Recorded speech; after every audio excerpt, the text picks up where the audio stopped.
नमस्कार आप सभी को। सीजीपीएससी इंटरव्यू की तैयारी कैसे की जाए और क्या अप्रोच होना चाहिए सीजीपीएससी इंटरव्यू में, उसकी आज हम चर्चा करेंगे। देखिए, इसके बारे में कुछ वीडियो ना डिटेल्ड में है, तो वो चीजें मैं फिर से नहीं दोहराऊंगा। आपको प्लेलिस्ट में मिल जाएगा सीजीपीएससी इंटरव्यू, वहां से आप देख सकते हैं। कुछ छोटी छोटी बातें हम चर्चा करेंगे। पहली चीज ये कि सीजीपीएससी इंटरव्यू में लगभग 70 से 80% सवाल आप गेस कर सकते हो कि आपसे क्या पूछा जाने वाला है। मतलब बाकी चीजों में ये कम हो जाता है इसकी मात्रा, यूपीएससी में, बाकी जगह। लेकिन सीजीपीएससी में जो अभी तक का मेरा अनुभव है कि आप 70 से 80% सवाल पहले से गेस कर सकते हो और उनकी पहले से तैयारी कर सकते हो। तो इससे अच्छा क्या होगा कि आपको 70 से 80% सवाल पता हो। दूसरी चीज ये है कि इंटरव्यू पूरा खेल है आपके दिमाग का। देखो, प्री में, मेंस में, या आप जो भी एग्जाम दिला के आए हो, वहां दिमाग का भले उतना कम रोल या उतना ज्यादा रोल ना हो, लेकिन इंटरव्यू में आपके दिमाग का बहुत रोल है। आपको अपने दिमाग को ठंडा रखना है। पूरी कायनात कोशिश करेगी कि आपका दिमाग गर्म हो, पूरी कायनात कोशिश करेगी कि आप घबराओ। लेकिन बस एक रूल अगर आप मान गए कि आपको अपने दिमाग को ठंडा रखना है, आपको घबराना नहीं है, आपको कूल रहना है, तो इंटरव्यू की आधी जंग आप जीत जाओगे। मतलब मैं जनरली धोनी का उदाहरण देता हूँ कि आप देखते होगे एम एस धोनी कैसे खेलते हैं। टफ से टफ सिचुएशन आ जाए, वो अपने दिमाग को बंदा कूल रखता है। आपको वही रखना है, क्योंकि इंटरव्यू का जो पूरा माहौल है वो ऐसा रहता है कि आपको डर तो लगेगा। यार, इतनी बड़ी पोस्ट के लिए आप इंटरव्यू देने जा रहे हैं, थोड़ा डर तो लगता ही है, थोड़ा नर्वसनेस रहती है, वो भी समझते हैं सामने वाले। लेकिन आपको अपने आप को कूल रखना है, आपको घबराना नहीं है। दूसरा रूल ये है। और तीसरा रूल ये है कि आपको तैयारी करना है। मतलब अगर आप, कोई आपको ये बोलता है कि इंटरव्यू तो वही होता है, जो होगा देखा जाएगा, वैसा नहीं है। 20% वो एरिया है और वो फिर इंटरव्यूअर के ऊपर है, और वो फिर अच्छा इंटरव्यू कहलाएगा भी नहीं। कि अब भाई सीधी सी बात है, वो चाहते हैं आप जवाब दो, तो वो पूछेंगे आपके मामा का नाम क्या है। वो चाहते हैं आप जवाब ना दो, तो बोलेंगे मेरे मामा का नाम क्या है। लेकिन उसके अलावा बाकी जो चीजें हैं वो बहुत ज्यादा दिक्कत नहीं करती। मतलब मैं आपको कुछ एरिया बताता हूँ जहां से सवाल पूछे जाते हैं, जहां से आप तैयारी करोगे। सवाल सीधे सीधे तीन एरिया होते हैं। पहला एरिया होता है, वो कहलाता है करेंट। किसी को भी सवाल पूछना है, आप ये सोचो कि आपको सवाल पूछना है, आपको इंटरव्यू बोर्ड में बैठा दिया गया। अब आपको सवाल पूछना है, जिनको आगे प्रशासनिक अधिकारी बनना है, असिस्टेंट प्रोफेसर बनना है, कुछ और बनना है। वो सवाल क्या पूछेंगे? जो अभी चल रहा है वही पूछेंगे। वो देखे कि अभी बाढ़ खूब आ रही, तो आपसे पूछेंगे कि यार यहाँ ये बाढ़ हो रही, वहां बाढ़ हो रही। वो सवाल हो सकता है कुछ लेके आ जाएं, एक दिन में खत्म हो जाएगा, 1.5 दिन में खत्म हो जाएगा। फिर तो वो करंट के मुद्दों पे ही आपसे सवाल पूछेंगे। तो आपको जो भी करंट के मुद्दे चल रहे हैं, जैसे अगर अभी आपसे पूछा जाए कि मुद्दे क्या है, तो मुद्दे आपको पता है कि यार, जैसे मान लो अभी यूसीसी का मुद्दा आ गया, यूनिफॉर्म सिविल कोड का मुद्दा आ गया। जैसे मान लो आज हरेली है, कल इंटरव्यू हुआ तो हरेली से सवाल पूछेंगे। अभी जैसे काकरोच जनता पार्टी दिल्ली में प्रदर्शन कर दी, झारखंड में प्रदर्शन हो रहा है, तो वो दिख रहा है आपको कि यार जो ये जेनजी है वो आगे बढ़ रहा है। असम की उतनी बड़ी बाढ़ आ रही, नक्सलवाद मुद्दे में है, छत्तीसगढ़ की औद्योगिक नीति मुद्दे में है।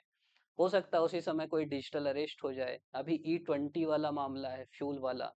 ट्रम्प कुछ इधर से उधर कर रहे हैं, अमेरिका में चुनाव होना है, वो एक बड़ा मुद्दा है। ईरान का जो युद्ध हुआ वो एक बड़ा मुद्दा है। तो आपको देखते रहना है कि दुनिया में चल क्या रहा है, और जो चल रहा है उसके बारे में आपको अपनी एक राय बनाना है। देखो, ये कोई जरूरी नहीं कि वो जो सवाल पूछे आपसे बनता है कि नहीं। सवाल दो टाइप के होते हैं, एक होते हैं फैक्चुअल सवाल, एक होते हैं ओपिनियन वाले सवाल।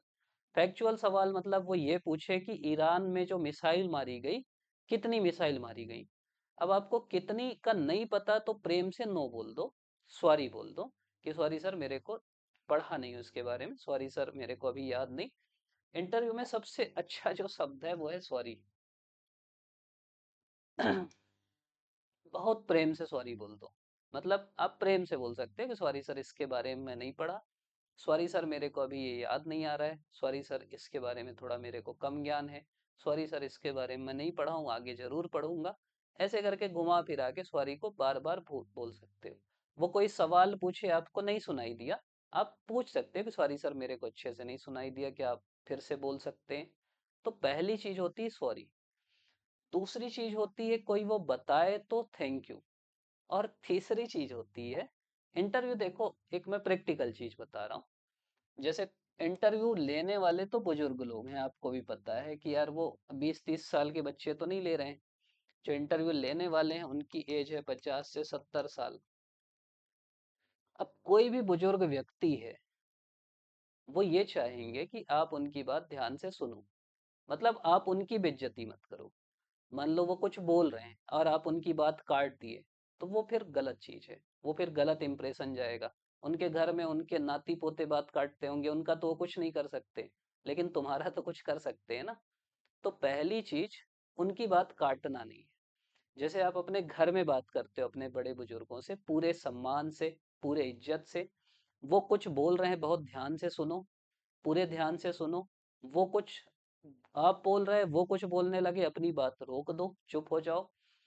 आपके बात के बीच में वो बोले, आप चुप हो जाओ, उनको बोलने दो। वो बोल रहे हैं, आप अपना मत घुसा दो बीच में। मतलब पहली चीज है, उनको पूरा सम्मान देना है। कई बार क्या होता है कि लोग ना, जो भी आदत रहती है बाकी, इसीलिए मैं बोलता हूँ अपने घर में भी बड़े बुजुर्गों को सम्मान दो, तभी दे पाओगे। ऐसे तुम आर्टिफिशियल दोगे तो फिर दिक्कत होगी। पहली चीज, सम्मान क्या है, उनको क्या चाहिए। पहली चीज चाहिए उनको कि उनकी बात को आप ध्यान से सुनो, पहली चीज। दूसरी चीज, हो सकता है उनका कोई व्यू हो जो आपके विरोध में हो। वो बोल रहे हैं कि भारत से भ्रष्टाचार कभी खत्म नहीं हो सकता, और आप बोल रहे हैं नहीं सर मैं तो कर दूंगा। तो फिर ये बात नहीं हो गई, उनको बेइज्जती नहीं लगेगी। तो उनको सम्मान देना है कि सर आप भी ठीक बोल रहे हैं, आपकी बात बिल्कुल जायज है, लेकिन मेरे को जो लगता है कि इन इन तरीकों से मैं कर सकता हूँ। मतलब मध्यम मार्ग। मध्यम मार्ग हर जगह लेना है। वो कुछ बोल रहे हैं, तुम कुछ अति बोल रहे हैं, बीच का रास्ता लेना है। उनको भी पता है कि तुम कुछ नहीं बदलने वाले। तुम्हारे से पहले ऐसे हजार लोग जा चुके हैं जो बोले कि मैं सब बदल दूंगा, और उसके बाद रिश्वत लेते पकड़े गए। तो उनको भी सब पता है। मतलब ऐसा मत समझना कि उनको कुछ नहीं पता। तो आपको बिल्कुल प्रैक्टिकल चीज बोलना है कि सर ये मैं कर सकता हूँ, जो मेरे हाथ में। मान लो वो कोई सिचुएशनल सवाल पूछे, तो तुमको सीधा सीधा ये बोलना है कि पहली चीज ये देखो कि तुम हो कौन। वो बोले कि तुम क्या बोलते हैं, कहीं जा रहे और नक्सली हमला कर दिए, तुम क्या करोगे। तुम पहले ये पूछो कि सर मैं हूँ कौन। हो सकते हो तुम टूरिस्ट हो, तुम क्या करोगे, हाथ जोड़ लोगे कि भैया मैं तो टूरिस्ट हूँ। तुम सरकारी अधिकारी हो, तुम पुलिस अधिकारी हो, पुलिस अधिकारी में भी तुम क्या हो। तो पहले अपना रोल देखो कि तुम हो कौन, तुम्हारे पास पावर क्या है। तुम जिले के, मान लो एसडीएम हो, तुम बोलोगे कि मैं जिले में पुलिस भेज दूंगा, तुम कलेक्टर वाला पावर नहीं यूज कर सकते ना। तो तुम किस पद में हो पहले ये समझो, उस हिसाब से जवाब दो। पहला रूल ये होता है। दूसरा रूल उनको संतुष्ट करने का ये है कि मान लो वो कोई सवाल पूछे, तुमको उसका जवाब पता है, और ये सामान्य मानवीय चीज भी है कि वो पूछे कि यार बताओ कि अमेरिका और ईरान में, वो अपने हिसाब से बहुत कठिन सवाल पूछे कि पाकिस्तान में एक बंदरगाह है जिस पे चीन कब्जा कर लिया, या चीन की सहायता से वो बनाए हैं, उसका नाम क्या है और उसके बारे में कुछ बताओ कि उससे क्या फायदा होगा। तुम वो पढ़ के आए हो कि यार ये ग्वादर बंदरगाह है, इससे ऐसा ऐसा ऐसा ऐसा होगा, वन बेल्ट वन रोड है, ये है वो है। भाई उनको फील करने दो कि वो कठिन सवाल पूछे। वो पूछे तो उनको फील करने दो कि तुम सोचे। तुम 1 सेकंड, 2 सेकंड, 3 सेकंड का पाउस लो, उसके बाद जवाब दो। ये दिखाता है कि तुम बहुत धीर गंभीर आदमी हो। तुम ऐसे नहीं हो कि तुमको पता है तुम फड़फड़ा के बोल दिए। तुम उनके सवाल की इज्जत किए कि वो कोई कठिन सवाल पूछे ना, तो तुम बता दोगे। अगला सवाल बोलेंगे अच्छा बेटा वेनेजुएला में जो बताए बनाए हैं वो बताओ। क्योंकि उनको लगेगा यार ये तो मेरे सवाल से इसको घबराहट ही नहीं हुई, इसको तो पता था। दूसरा, तुम तुरंत बता दोगे तो उनको लगेगा ये तैयार करके आया है। उनको भी पता है कि इंटरव्यू की तैयारी लोग एक एक दो दो महीने करते हैं, उसके लिए कोचिंग लेते हैं, क्लास जाते हैं, कॉपी बनाते हैं। मान लो वो सवाल पूछे और वो तुम पढ़ के आए हो, तुम फट से बोल दिए, तो उनको लगेगा ये तो तैयार करके आया है यार, इसका क्या नंबर दूं। तो उनको पूरा फील कराओ कि तुम वही सोचे और वही जवाब दे रहे। तब उनको भी अच्छा लगेगा कि मैं अच्छा सवाल पूछा। तो मेन चीज है, सामने वाले को तुमको फील कराना है कि वो अच्छा सवाल पूछ रहे हैं, तुम उनकी बात सुन रहे, उनकी बात समझ रहे, सोच के जवाब दे रहे। तुम भड़ाभड़ जवाब नहीं दे रहे। पूरा खेल साइकोलॉजी का है, और कुछ नहीं है। पूरा का पूरा खेल साइकोलॉजी का है। अगली चीज जो मैं बोलता हूँ कि इंटरव्यू का ड्राइवर खुद बनना है। मैं मतलब सब लोग बोलते हैं यार, मैं बोल रहा हूँ ऐसा मत समझना। ये पहले डिस्क्लेमर है कि ये सीधा वहीं जाके मत करना, पहले से प्रैक्टिस कर लेना फिर करना। देखो जनरली होती है वहां बातचीत और कुछ नहीं, मैं भी कई बार गया इंटरव्यू में, और जो मेरे को समझ में आया कि होती है बातचीत, और वो बुरा भी नहीं मानते। मतलब ऐसा भी नहीं है कि वो तुम ऐसा कुछ बोल दिए कि वो सोचे कि तुम लाइट में मजाक भी कर सकते हो, हंसी मजाक भी कर सकते हो, बल्कि उतनी हिम्मत नहीं होती किसी की, लेकिन कर सकते हो जब तक उनको बुरा ना लगे। जैसे मैं अपने ही बता रहा हूँ, मैं एक बार इंटरव्यू में गया, उस बार डिप्टी कलेक्टर की एक पोस्ट थी, और मेरे को पता था नहीं मिलेगी, मतलब उतना अच्छा मेंस गया नहीं था। तो इंटरव्यू बोर्ड में ऐसे ही वो, उस समय जो बोर्ड के चेयरमैन थे वो भी, उनके बोर्ड में जाने से लोग डरते भी थे, मतलब वो कुछ भी पूछते थे, रामायण महाभारत ये वो। तो बोले बताओ यार, सबसे कितने काल होते हैं, बोले। तो मैं बताया, फिर बोले कितने युग होते हैं, मैं बताया, फिर बोले सबसे अच्छा युग क्या है बताओ। तो जनरली आपको ऐसे सीधा नहीं बोलना है फट से कि सर कलयुग है सतयुग है, थोड़ा डिप्लोमेटिक करना है कि सर, जैसे मैं बोला कि सर सब अपने अपने तरीके से सभी युग अच्छे हैं, सतयुग देखोगे तो सत्य बोलने के लिए है। और हाँ, एक रूल ये कि ज्यादा ज्ञान नहीं बघाड़ना है। अब मैं बोलूं कि सतयुग ये है, त्रेता ये है, द्वापर ये है, वो तुमसे बहुत सुनने नहीं आए हैं, वो तुमसे सवाल पूछने आए हैं। तुम 2 मिनट जवाब दोगे कोई फायदा नहीं। तो जवाब भी ज्यादा से ज्यादा 1 लाइन 2 लाइन 3 लाइन खत्म कर दो, फिर पूछने दो उनको। तो मैं ऐसे ही बताया कि जैसे सतयुग सत्य के लिए, बोले अरे ऐसे डिप्लोमेटिक मत बनो, खुद समझ जाते हैं।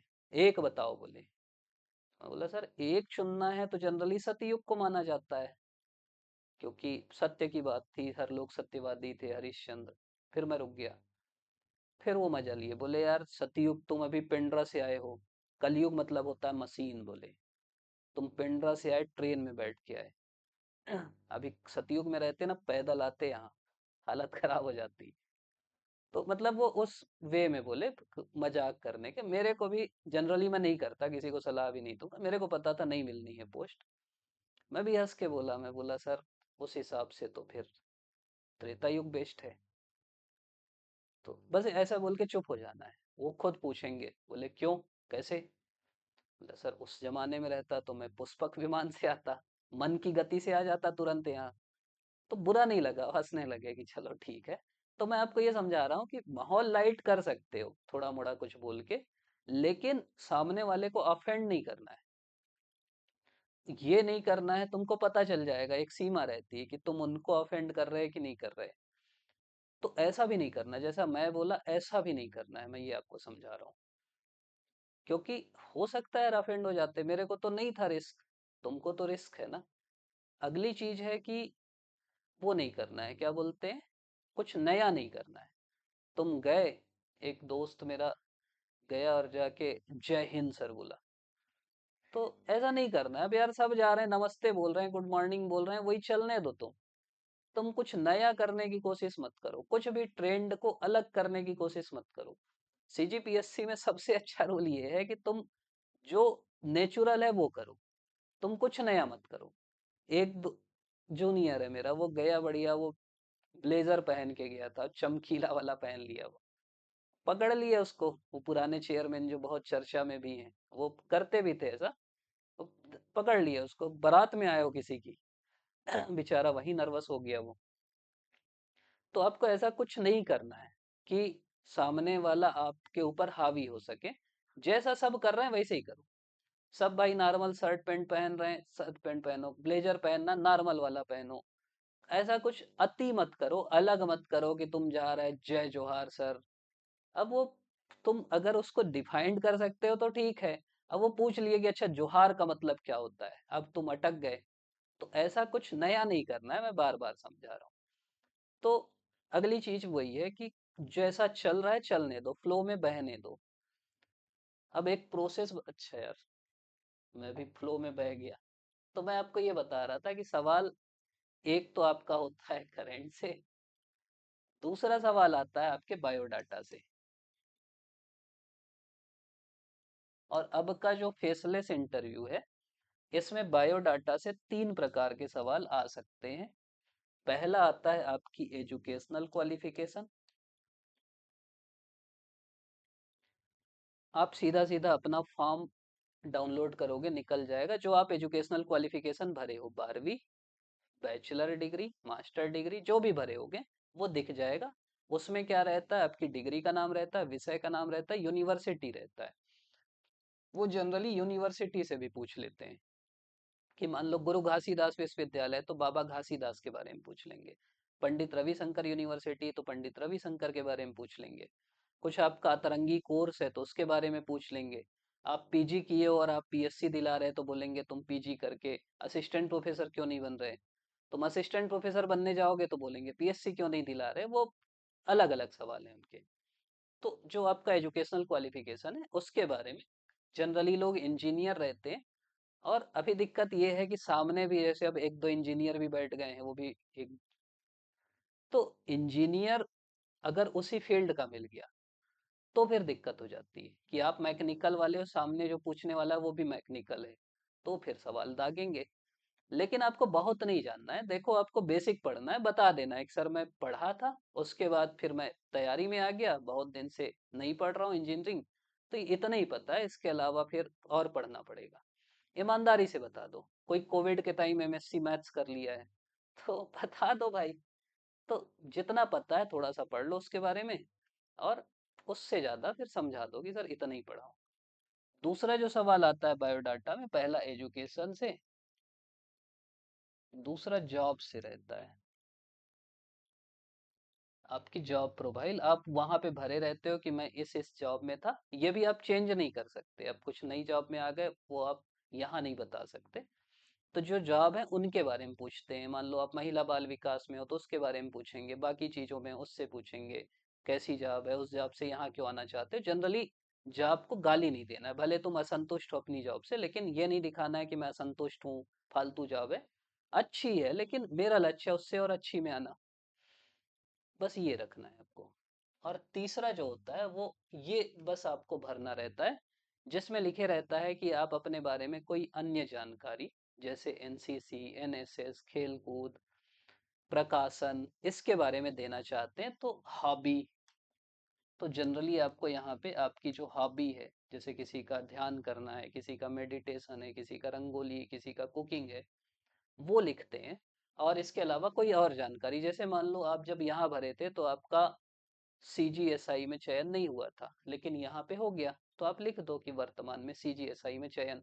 लिखने से ये फायदा होता है कि इससे सवाल आ जाते हैं, मैं वही बोल रहा हूँ ना कि आपको अगर पता है इससे सवाल आएगा तो आप तैयारी कर सकते हो, नहीं तो वो कुछ भी पूछेंगे। तो ये जगह है जिनसे आप उनको मौका देते हो, कई लोग हॉबी नहीं लिखते तो फिर कुछ भी पूछेंगे, वो बोलेंगे तुम्हारी हॉबी ही कैसे नहीं है। तो आपको उनको मौका देना है कि यार यहाँ यहाँ से पूछ लो। तो जहां जहां से आप चाहते हो कि वो पूछें वो लिख दो।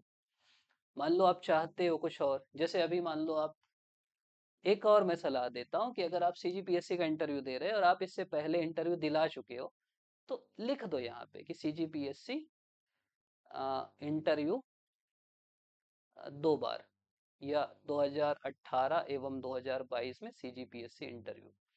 इससे ना आपका थोड़ा वजन बढ़ जाता है जनरली, क्योंकि उनको आपके बारे में नहीं पता, वो हल्के में ले लेते हैं कभी कभी। तो लिख दोगे तो फिर थोड़ा इज्जत देते हैं कि यार 2 बार इंटरव्यू में आया है, मतलब थोड़ा तो ठीक होगा।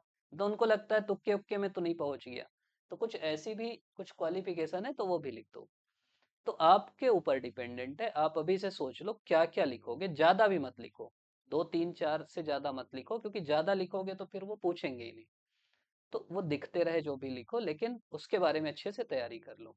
तो ये होता है बायोडाटा, यहाँ से लगभग 30 से 40% सवाल होते हैं। और तीसरा एरिया होता है जिसको हम लोग जनरली बोलते हैं जीके वाला इलाका, जहाँ से वो सीजी जीके पूछ लेते हैं, इंडियन जीके पूछ लेते हैं, पॉलिटी पूछ लेते हैं, हिस्ट्री पूछ लेते हैं। ये क्योंकि आप पढ़े हो तो इसको बहुत लोड नहीं लेना है, बनता है बनता है, नहीं बनता नहीं बनता, कोई दिक्कत नहीं। देखो, सवाल दो प्रकार के होते हैं, मैं वही बोला, एक सवाल होते हैं जिसको बोलते हैं फैक्चुअल सवाल, और दूसरे होते हैं जिसको बोलते हैं एनालिटिकल सवाल। आपको फैक्चुअल सवाल में हाँ ना पूछे, आपसे बन रहा है ठीक है, नहीं बन रहा है सॉरी बोल दो। एनालिटिकल में सॉरी नहीं बोलना है, वो बोले कि छत्तीसगढ़ नक्सलवाद मुक्त हो सकता है कि नहीं, तुम बोले सॉरी सर नहीं पता, इसका जवाब देना है, ये ध्यान रखना है। तो ये बेसिक चीजें हैं जो आपको इंटरव्यू में ध्यान रखना है। इसके अलावा जैसे वही जॉब वाला है तो एक एनओसी का आता है, एनओसी का मतलब ये है, आपको एनओसी ले जाना नहीं रहता है इंटरव्यू में। आप जब फॉर्म अप्लाई करते हो, जो एडवर्टाइजमेंट में लिखा रहता है कि जब आप फॉर्म अप्लाई कर रहे हैं, तब अगर आप किसी जॉब में हो, अप्लाई करते समय, बाद में जॉब हुए तो कोई दिक्कत नहीं। जब आप अप्लाई किए उस समय अगर किसी जॉब में हो, तो आपको एक आवेदन लिखना रहता है जहां आप जॉब में हो, कि मैं इसके लिए फॉर्म भर रहा हूँ। वो जो आवेदन आप लिखोगे, उसकी आपको रिसीविंग मिलती है। वो सील लगा के ऊपर फॉरवर्ड करते हैं, आपको दे देते हैं फोटो कॉपी। वही आपको पीएससी इंटरव्यू में ले जाना है कि देखो मैं अप्लाई कर दिया। और कुछ नहीं लगता। जब आप चयन हो जाएगा फिर एनओसी लगती है। तो एनओसी के लिए भी ऐसा लोड मत लेना कि मेरे पास नहीं है, अभी मिली नहीं। अगली चीज, आपको जो इंटरव्यू के समय डिग्री लगती है, जनरली रिजल्ट तो लोग निकलवा लेते हैं, लेकिन जो ग्रेजुएशन की डिग्री है, अगर आप असिस्टेंट प्रोफेसर के लिए दिला रहे हैं तो पीजी की डिग्री है, जाति प्रमाण पत्र है, निवास प्रमाण पत्र है, ये सब बनवा के रख लेना। ये ओरिजिनल लगता है और आपका डॉक्यूमेंट वेरिफिकेशन होता है, तो ये आपको जरूरत रहती है। तो पहले दिन आपका ये सब डॉक्यूमेंट वेरीफाई होता है, दूसरे दिन आपको बुलाया जाता है। ये भी आधार आधार में किसी की कोई दिक्कत है कि 10वीं में अलग नाम है, 12वीं में अलग नाम है, आधार में अलग नाम है, तो ये सुधरवा सकते हो। इनमें दिक्कत होती है, आधार की फोटो पुरानी, ये सब ठीक करा लेना। क्यों फालतू बाद में, वैसे दिक्कत कम होती है, लेकिन फिर भी जो अपन सुधार सकते हैं वो क्यों ना सुधारें। फोटो नहीं बोल रहा हूँ, फोटो फिर सब सुधरवाने चल दोगे, मेरी भी बचपन वाली है। लेकिन मतलब बेसिक चीजें गलत ना हो, कि आधार में आपका लिखा है पूरा सरनेम और 10वीं के रिजल्ट में नहीं है, तो सुधरवा सकते हो तो सुधरवा लेना। तो ये डॉक्यूमेंट वेरिफिकेशन हो गया। अगले दिन आपको जाना है, ड्रेस कोड जनरली पूछते हैं, तो यार ड्रेस, सीजीपीएससी का जो यूनिफॉर्म है वो है नीला शर्ट, आसमानी टाइप का, जो नीला भी नहीं, आसमानी शर्ट, और कोई भी डार्क कलर का पेंट हो जाएगा, जूता लेस वाला, मोजा कोशिश करना फुल मोजा रहे, छोटा वाला पहनोगे तो फिर वो दिखता है। बेल्ट लगा लो नॉर्मल सा, वो सब मत लगाओ जिसमें घूमने उमने वाला हो, नॉर्मल एक घड़ी हो जाए, पेन रख लो, हो गया। इतना ही। मतलब बहुत ज्यादा आपको ऐसा नहीं करना है, टाई लगा लिए, मैं जनरली नहीं प्रेफर करता, मतलब मैं मना भी करता हूँ कि यार क्यों ऐसी चीज करना। आप कोट वोट में कंफर्टेबल हो, अगर आप पहनते हो जनरली तो पहन के जाओ, उससे नंबर एक्स्ट्रा नहीं मिलेगा। तो अगर आप उसमें कंफर्टेबल हो तो पहनो, नहीं हो तो मत पहनो, कोई दिक्कत नहीं है। तो ऐसी कोई दिक्कत नहीं, नॉर्मल कपड़ा जो पहनते हैं, लड़कियों के लिए भी साड़ी ऐसा कोई कंपलसरी नहीं है।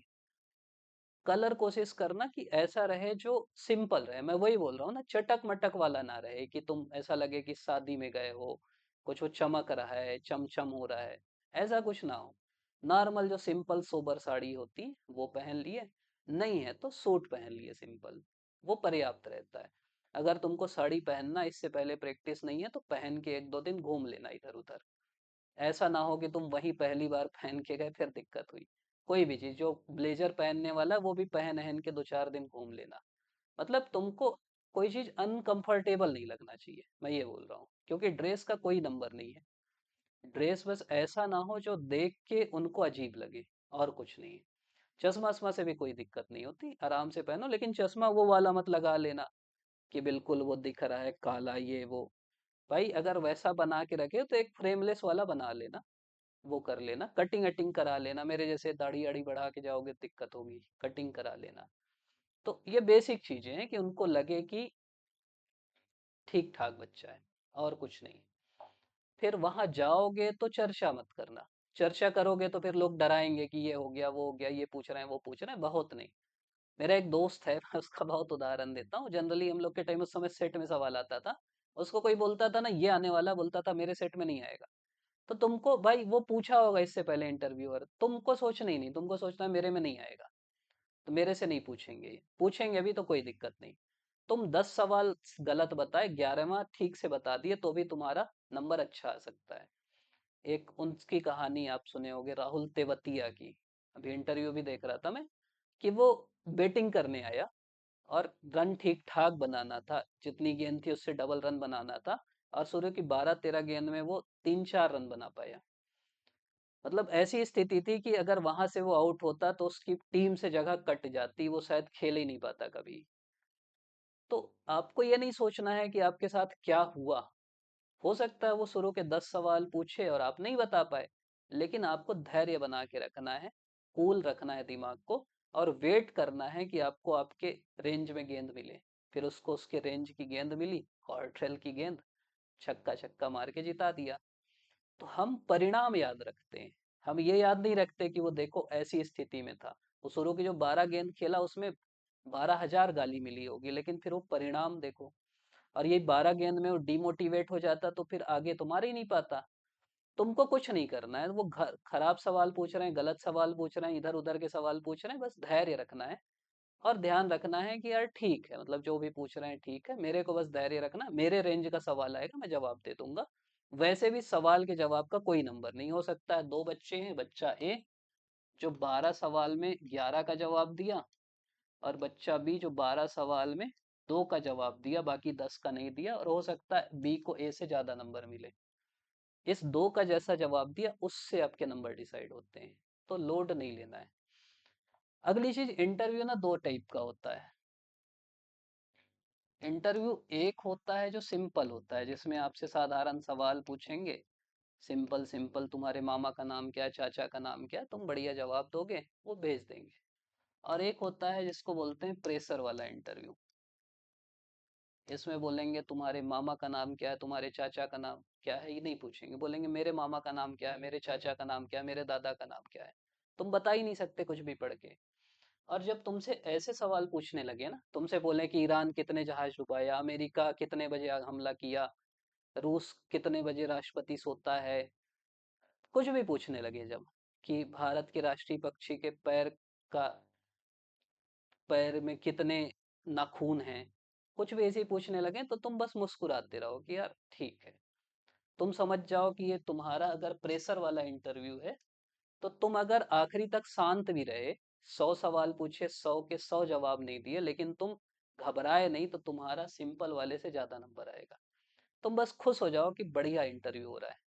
तो मेरे को प्रेशर दे रहे हैं, मेरे को बस प्रेशर नहीं लेना है, मेरे को आराम से रहना है, उनको ये भी नहीं दिखाना कि मुस्कुरा रहा हूँ, लेकिन अंदर से अपने को दिलासा देते रहो कि यार ठीक है, वो मेरे को परेशान करना चाह रहे हैं, मेरे को प्रेशर दे रहे हैं, मेरी जीत इसी में है कि मैं अपने दिमाग को शांत रखूं।